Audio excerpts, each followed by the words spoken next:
Welcome to Lock It Down Sports. I'm your host, Locke Hoover, and as always, you can follow me on X at Lock It Up Media. That's Lock It Up Media on X. You can also check us out at E5280 Sports. That's E5280 Sports. And today on the show, the results are in from this spring training trial.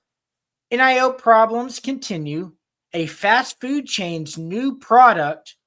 And the situation in Atlanta continues. And that's exactly where I want to start today.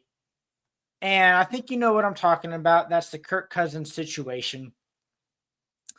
And it's really rich and quite amusing of Kirk Cousins to come out and say he's asking to be cut loose. He wants to be cut. And when I read his quotes, I go, well, yeah, of course you do. I mean, he wants to be cut because he wants to get paid all that money and he still wants to start for another team. He can do that. It might not, and it's still his choosing too. He's just got to say yes. I mean, like I said, the power's still in his hand. He's got no trade clause, so he's got allowed to be traded to the Browns, or maybe it's the Steelers. Maybe it's the Giants. He's got to allow it. All you just got to do is say yes. And the Falcons already paid him that $10 million roster bonus. So if they would have cut him, they would have cut him before they signed they left him on the roster and paid him that $10 million bonus. So, Kurt, you can. It's funny you're asking to get cut loose. I mean, the Falcons want the money on your contract, Kurt. Off your contract. How does that work? Does it work like that? I mean, if you're allowed to restructure your contract, you might get your wish because you're giving a lot of that money back. If you restructure it, say, hey, the Falcons cut you, they don't owe you anything. How about that? Then it's okay. But how you structured your contract, Kurt, has put you in this situation. A few things. A, you didn't perform. B, you were hurt. Then you weren't hurt. Are you hurt? You can't say. You didn't want to say you didn't get Wally pipped. You don't want to get Wally pipped. And then you come out and say in the offseason you were hurt. And oh yeah, all before this, you talked too much and the Falcons gave up a 5th round pick for tampering. So there's a lot going on here. He has a no trade clause. And if the Falcons can gain some money if they cut him next year, depending on when and how much he signs for. So that's there too. That's the incentive as well of, know what? We need a backup quarterback anyway. We either have to use a draft pick on a backup quarterback, or we go sign a body for say 2-3 million. So then we're saving some, a lot of that money if you were to go to a different team. But it's like, yes, it hamstrings the Falcons now because they have this rookie quarterback on this rookie deal and they can't make the moves. They can't go make the big signing due to the money because of the Kirk Cousins deal. I think him coming out and saying this is him talking, and this is him wanting to have his cake and eat it too. Have the cake of he gets his money based on this contract structure. And the Falcons cut him so he can go start and sign a whatever deal it is, say a league minimum deal but yet he still gets to play.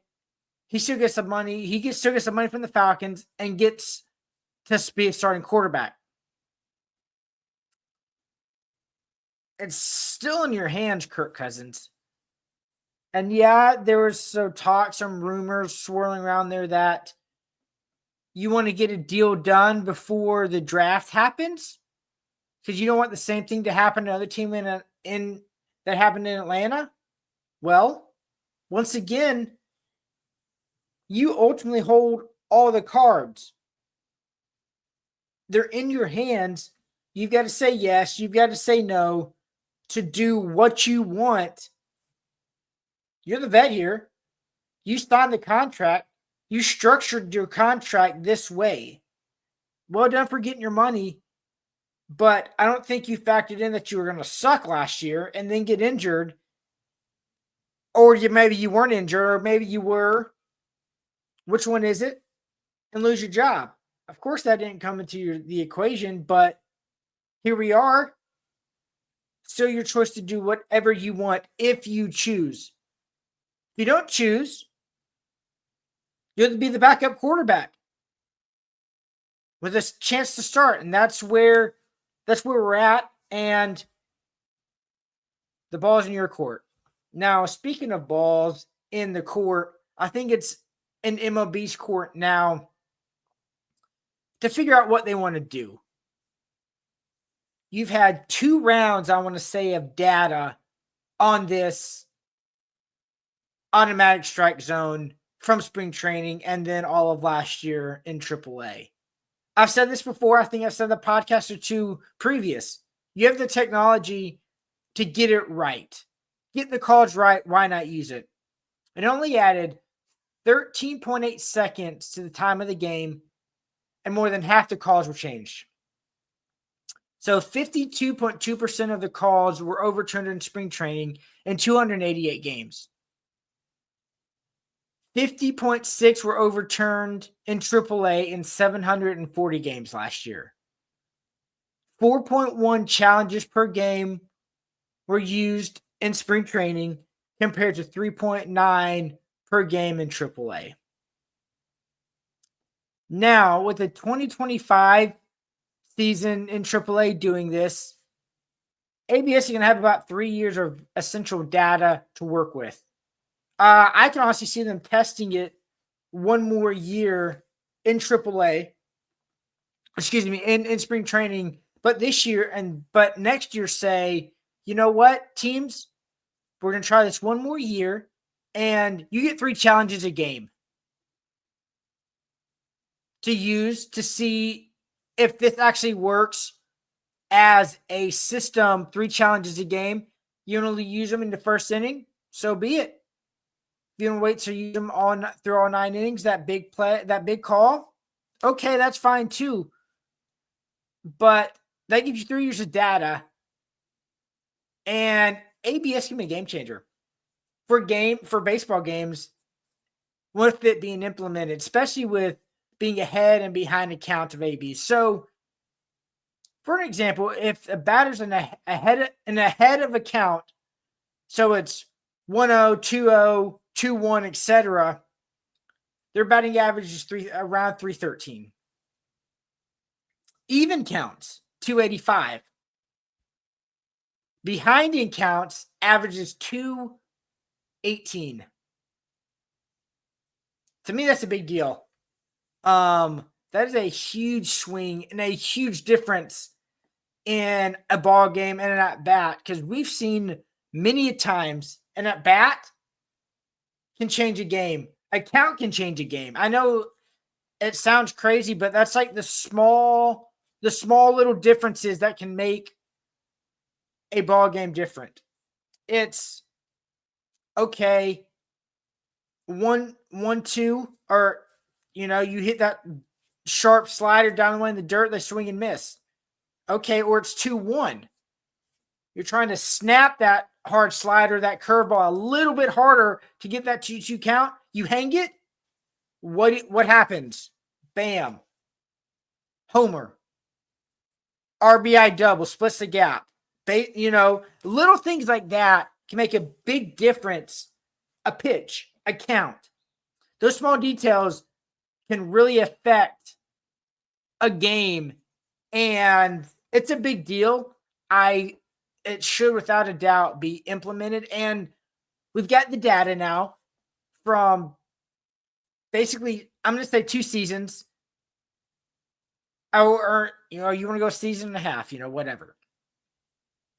All of AAA last year, spring training this year, and you're going to have AAA data again in 2025 this year.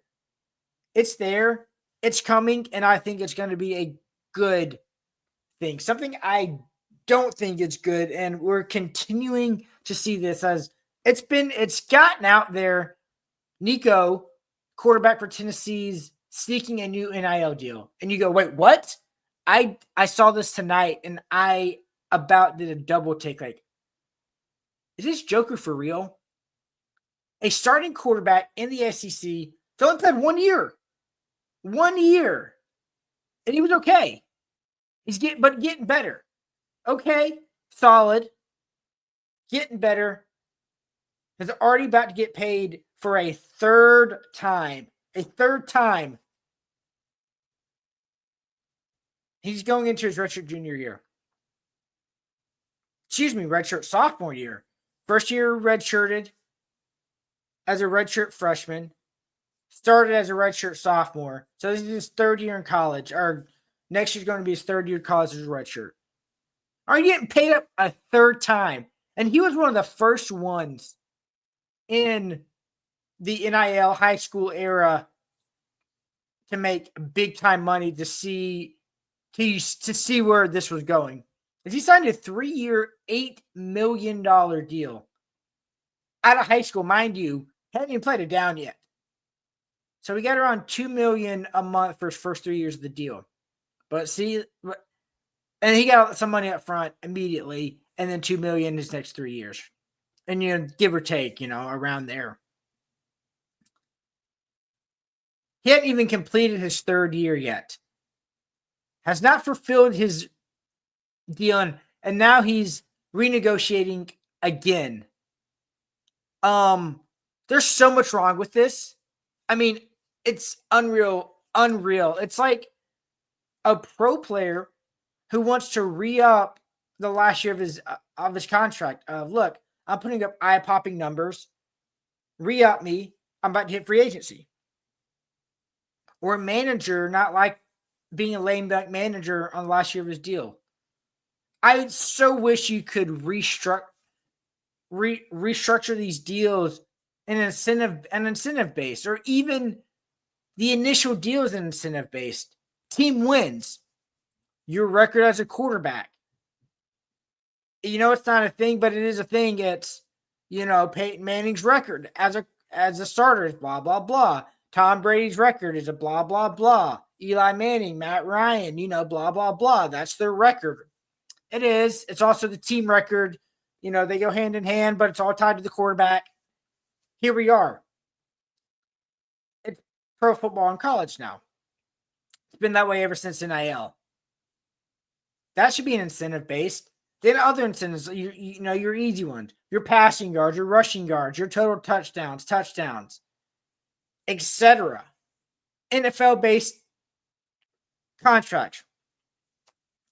If you win the Heisman, if you win the College Football Player of the Year, the quarterback award, whatever, all the award-based nominees there. Pro Bowl, all-pro team, incentives. Makes sense, right? But we haven't gotten there yet. So Nico already renegotiated his deal in the first transfer portal window. And now he wants to do it again. And he'll get it because Tennessee's stuck. My team's stuck. Because where are they going? It's we've got this initial investment of $8 million. He's finally become our quarterback. He's solid. He helped us get to the playoffs. It wasn't all him. It was a team thing. And we see this upside in him. He only started a year. He's going to get better. they don't want to go through this. We're starting a freshman 4-star, freshman 5-star or redshirt freshman who's only taken about a handful of snaps as a redshirt freshman. He's a 4-star, and you have to start this process over with one of these two guys. We know we have a Nico. We think we can get better. Yeah, Tennessee's got the money, and they hope to make him happy, and he stays. And then what happens next year? I wish it was you signed him a 2-year deal. I mean, he could go pro. Based on what we saw last year, I don't think he will. But if he makes a huge jump, he might. He shouldn't right now, obviously. But then you probably have to renegotiate again with him. Because that's where we're at, and that it's crazy. I mean, NCAA has to get this under control to stop this craziness. I mean, now, instead of free agency every year, it's almost like free agency every transfer portal window for some of these kids. Oh, Carson Beck just got $3 million.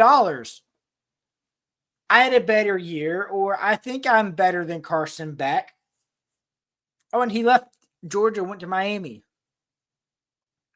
I think out of some kind of stuff he's done, they're kind of like, okay, that's fine. Kirby's like, shoo, Carson, we're fine. I think we're okay at the quarterback situation and as a team overall. See, Tennessee's not there yet.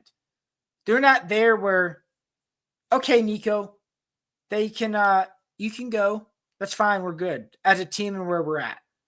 And I said this in previous podcast. I think the quarterback position is what's keeping Tennessee in this ball game of we've got a chance. Because I meant this in a previous podcast. Nico, 5-star. The backup, well, maybe the backup, going to be the redshirt freshman. 4-star was a 5-star at one point, dropped to a 4-star. Kid they got coming in, he's a 5-star. The guy that is Faison, he's a sophomore. I guess he'll be a junior, or maybe this is his senior year now. He's a 5-star recruit that's committed to Tennessee. You have that right there. Top quarterback play can keep you in the ball game for a national championship on some years, even if you don't have an elite team around them. So that's where Tennessee's at of this has to work because not everybody all around. We don't have the complete depth yet to compete with the Georgia, the all-around talent as a team all the way around. But we might have something that quarterback that can will us to a victory, that can make us some deep runs in the playoffs, potentially win one because of our quarterback play. And that's where they're at. So they have to get in this spending game when it comes to the quarterback because of the overall surroundings of how this team is right now. And that's tough because guess who has all the leverage? Nico. What's Tennessee going to do, especially this late in the portal process? All the top ones are gone. If they were to go hop in the portal game, they can't. Yes, they can, but they can't. You know what I mean? So, Nico, I want $10 million. All right, here's another $3.5 million. Carson Beck, yeah, sure. I saw what he got. Okay, here's 3.5. You happy? You gonna stay? Yeah, I'll stay this year, and then we'll renegotiate next year if I don't go pro.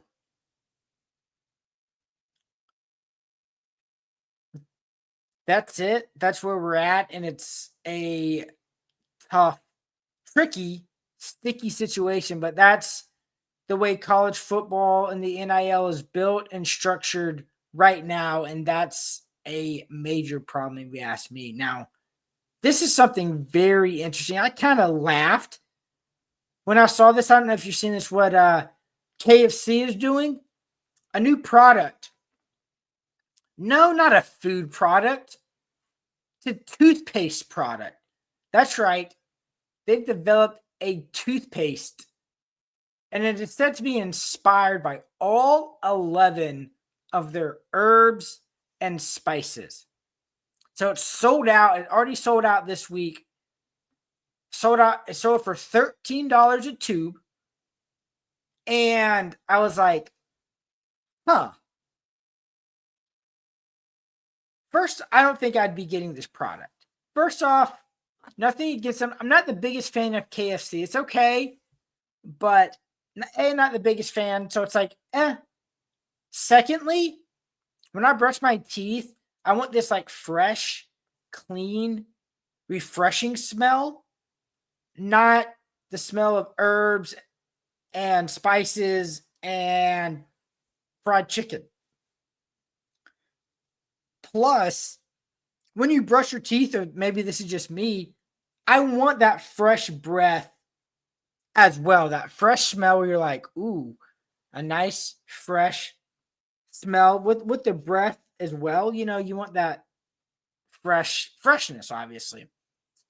And then I think the only way I would probably ever get this, if they brought it back and was still kind of around, would be for like a white elephant gift swap.